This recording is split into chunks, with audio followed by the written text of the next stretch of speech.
С вами отдел литературы на иностранных языках Национальной библиотеки Республики Коми. Наш видеообзор представляет особый род литературы из собрания библиотеки – экстериорику. Что это такое? Согласно российскому гуманитарному энциклопедическому словарю, экстериорика – это совокупность произведений печати, изданных за пределами страны, но так или иначе связанных с данной страной или нацией. Слово экстериорика происходит от латинского «экстер» – «экстериор» – внешний, чужеземный. Начнем с самого простого примера. Наш соотечественник Петерим Александрович Сорокин, всемирно известный ученый, звезда социологии, любимец гарвардских студентов и гордость Республики Коми. Он был на редкость плодовитым автором и оставил тома и тома публикаций, большей частью на английском языке. Главный труд Сорокина в 4 частях. Это внушительная монография, социальная и культурная динамика, исследование изменений в больших системах искусства, истины, этики, права и общественных отношений. Согласно предисловию, эта монография может быть приравнена к основным трудам Гегеля, Маркса и других великих мыслителей. Так вот, эта книга не экстериорика, а вот ее двойник. Петерим Сорокин. Издана в Нью-Йорке в 1947 году в издательстве Harper & Brothers. И это именно экстериорика. Труды нашего выдающегося земляка изданы за пределами страны. Знакомьтесь.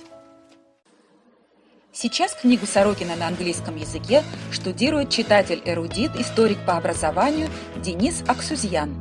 Несмотря на свой тяжелый недуг, Денис активно занимается наукой и много публикуется. На основе одной из глав он написал свое исследование о современной рекламе с позиции социологических представлений Петерима Сорокина.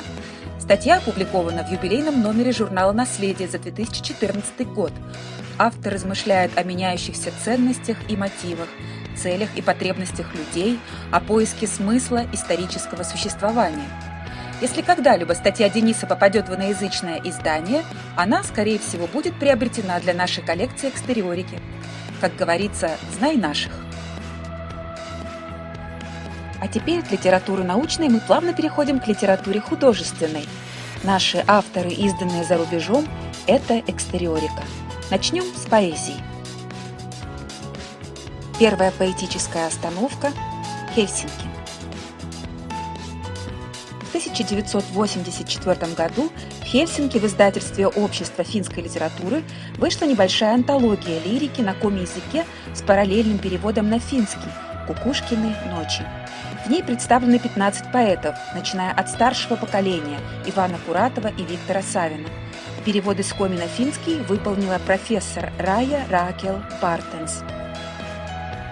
Замечательный лингвист, занимаясь сухой и скучной грамматикой в университетах Турку и Хельсинки, была увлечена совсем не научной идеей, а именно сделать поэзию родственных народов доступной для своих соотечественников.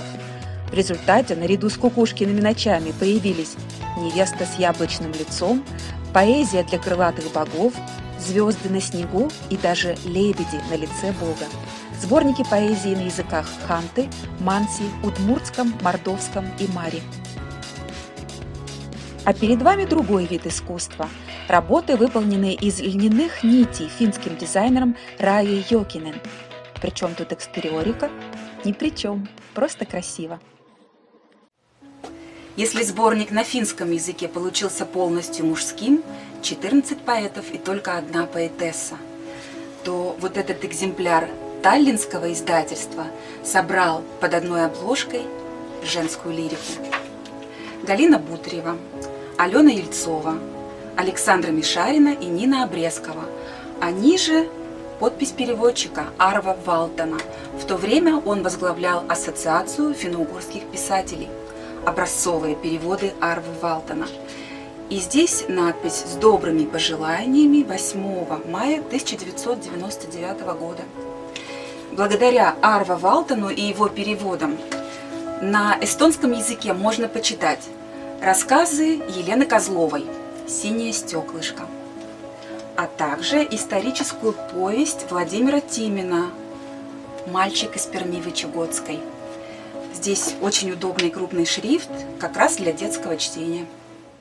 Пожалуй, лучшее, что есть в нашей коллекции на эстонском языке, эпическая поэма Калистрата Жакова «Биармия».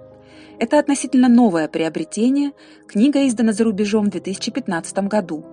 Коми-философ и этнолог восстанавливает сказочную реальность Древнего Севера через авторский эпос, в котором слышны отголоски русских былин и скандинавские саги.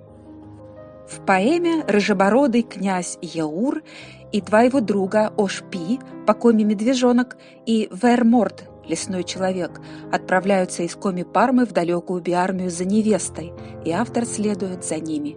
«Лес мой древний, лес священный, дай мне песен величавых, покажи мне все тропинки, их узоры меж деревьев, их изгибы у подошвы старых сосен, стройных елей. Ты раскрой мне все богатства, родников, ключей истоки и начало рек великих в пармах темных, беспросветных». Талантливый иллюстратор Андрес Варустин лаконично рисует образы Северной Пармы, где колобродит леший в зеленом кафтане, и вот-вот откроется мир драгоценных древних сказов. Покажи ты мне рубины, древних сказок, песнопений, хризопразы, прибауток, слов народных отдаленных, те алмазы слез великих поколений позабытых. Полностью на русском и коми-языке поэму Калистрата Фалалеевича Жакова можно почитать, не выходя из дома, в Национальной электронной библиотеке Республики Коми. Кстати, о небе. Здесь тоже есть чужеземные книги. Часть коллекции экстериорики оцифрована и доступна в нашей электронной библиотеке. Например, некоторые классические труды зарубежных лингвистов по финно-угроведению. Наше путешествие в Биармию Калистрата Жакова было недолгим. На очереди Будапешт и история следующей книги. Коми-зырянский немецкий словарь. Издано в Будапеште. Автор Давид Фокаш-Фукс. Воистину, это труд всей его жизни. Родившись еще в Австро-Венгерской империи, он успел до революции совершить 2 экспедиции в Россию, чтобы изучить коми-зырянские диалекты. И даже Первая мировая война не нарушила его планы. Представьте себе, он продолжал беседовать с коми-людьми, а именно военнопленными в венгерских лагерях, и изучал коми-язык. А помогали ему в этом целая плеяда международных ученых, и в том числе наш Василий Ильич Лыткин. В предисловии к словарю ему особая признательность. Василий Ильич был коми-поэтом, лингвистом, финно-угроведом, доктором филологических наук. У него была государственная премия Коми СССР по литературе. И к тому же с Давидом Фокашем-Фуксом его роднит альма-матер. Оба закончили университет в Будапеште, доктора философии. А сегодня мы пользуемся словарями в интернете. И, пожалуй, эту книжку не брали уже давно, она пылится на полке, но мы храним ее, потому что это экстериорика и память о лингвистах прошлых лет. А впереди Токио и японская экстериорика с корнями из коми. Вернемся к детской литературе. Есть у нас в фонде довольно экзотический экземпляр. Это книга Елены Габовой на японском языке. Называется она «Девочки-детективы и несносный Антон». Или в другом варианте «Шалун Антон и девочки-сыщицы». Всего в Токио вышли 2 книги писательницы. Причем дотошные японцы сами нашли автора, когда перевели ее рассказ «Двойка по поведению». И можно с уверенностью сказать, что проза Елены Габовой понравилась японским детям. Как и положено, японскую книгу мы читаем с конца. Вот титульная страница и дальше содержание, как настоящая манга. А это Франция, улочка Рю-де-Лиль в Париже. Здесь располагается Французская ассоциация финно-угорских исследований. Цель этого общества – распространение во Франции знаний о финно-угорских народах, языках, истории и культуре. Из Франции с любовью на фоне лавандовых полей. Ученые-энтузиасты Эва Тулуз и Себастьян Каньоли – настоящие коми-патриоты. Благодаря им прямиком из Парижа в нашу библиотеку из Адефо прибыли 16 экземпляров экстериорики на французском языке. Это сборники статей, переводы коми-авторов и авторские исследования. Особенно интересны переводы классиков коми-литературы Михаила Лебедева и Василия Лыткина в исполнении Себастьяна Каньоли. Вы видите фотографии из презентации последней книги Себастьяна Каньоли «Поднятие занавеса над землей коми. Финно-угорский театр Севера России в диалоге с миром». Французского исследователя и переводчика уже окрестили в Сыктывкаре желанным гостем с Лазурного берега, а также ницшеанцем, ибо в холодную коми-столицу он стремится из Ниццы. После этой случайной рифмы почитаем стихи. Как звучит лирика Ивана Куратова на французском языке? Слово сыктывкарскому поэту Павлу Блюме. Я прочту 3 стихотворения Ивана Куратова на французском языке в переводе Ива Авриля. Aujourd'hui la terre est lumière et soleil. Aujourd'hui la terre est lumière et soleil. Aujourd'hui c'est une journée de fête. Aujourd'hui tendresse et joie descendra. Aujourd'hui malheur, on vous oublie. Tu es mon idéal, oh Anna. Tu es mon idéal, oh Anna. Anna, mon bel ange joufflu. Tu sais, la nuit s'avance. Dit-elle, il est temps de dormir. Tempête. Nuit sombre, nuit de tempête, qui rôde autour de la maison. Elle heurte et secoue les fenêtres. Elle ébranle les cloisons. C'est le malade, ce n'est pas la tempête qui vient m'accabler de ses coups. C'est la mort qui furette et veut arracher les verrous. А сейчас мы отправляемся туда, где работает Павел, в литературно-театральный музей коми-драматурга Николая Михайловича Дьяконова, чтобы рассказать об одной пьесе из нашей зарубежной коллекции. В прошлом году этот музей отметил свое 30-летие, и это единственный музей в Республике Коми, посвященный истории театра.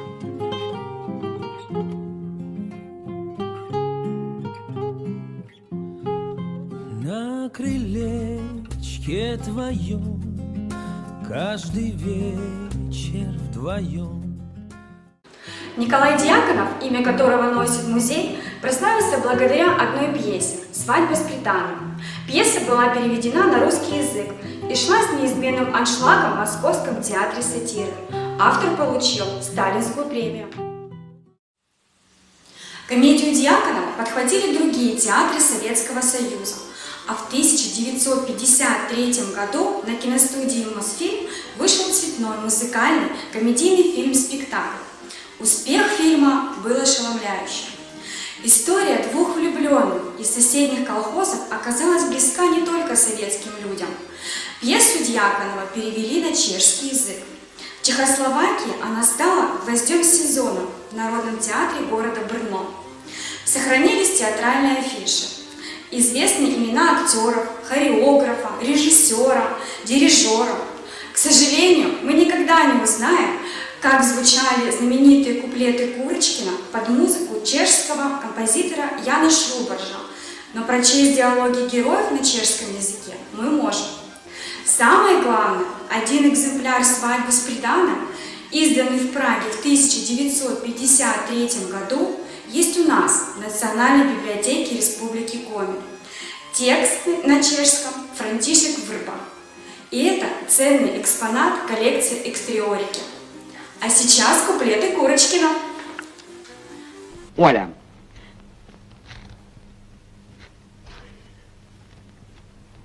Федя. Задержитесь на минуту, посмотрите мне в глаза. Я ведь вам еще как будто про любовь не рассказал. Для такого объяснения я стучался к вам в окно, пригласить на воскресенье в 9:45 в кино. Для такого объяснения я стучался к вам в окно, пригласить на воскресенье в 9:45 в кино.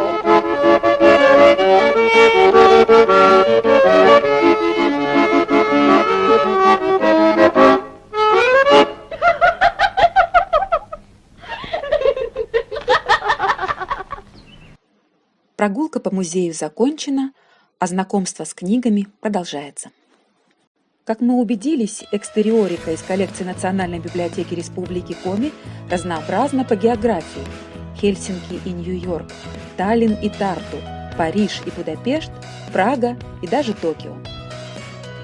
Темы тоже разнообразны. Лингвистика, геология, этнография, фольклор и, конечно, история. Пример исторической монографии. Книга издательства Cambridge University Press доктора Терренса Армстронга рассказывает об освоении Арктики и субарктического региона России до 1917 года и после Октябрьской революции. Автор обсуждает особенности поселений, политику правительства, отношения с коренными народами, разработку месторождений полезных ископаемых и сравнивает опыт России с освоением Северной Америки. Отдельная глава книги с множеством довольно мрачных черно-белых фотографий посвящена истории Воркуты. Строительство Северной железной дороги силами заключенных. Воркутинские лагеря и угольные шахты, вечная мерзлота, суровый север. А по контрасту есть вот такое уютное американское издание о рукоделии. В ней автор Шарлин Шурх собрала около 40 коми-орнаментов для варежек, теплых носков и шапок с подробными инструкциями и схемами вязания. Как считает автор, рассказывая о древних традициях коми-народа, другую культуру можно изучить через универсальный язык национального орнамента. Зарубежные издания можно разделить на 4 группы. Во-первых, это книги в открытом доступе, их можно взять домой. Вторая группа – подаренная Республике домашняя библиотека венгерского ученого Петера Домакаша. Эти книги выдаются в читальный зал. Третья группа – старинные издания из закрытого редкого фонда. К ним особо бережное отношение. И, наконец, часть изданий размещена в электронной библиотеке НЭБ. Коллекция экстериорики начала формироваться в первые годы существования Усть-Цесольской публичной библиотеки с 1902 года, когда ей были переданы книжные собрания из библиотеки духовной семинарии, женской гимназии и личных библиотек горожан. Если вам известны книги о Республике Коми или переводы авторов из Коми, изданные за рубежом, поделитесь с нами этой информацией. Наша коллекция будет богаче и полнее. Спасибо, что были с нами.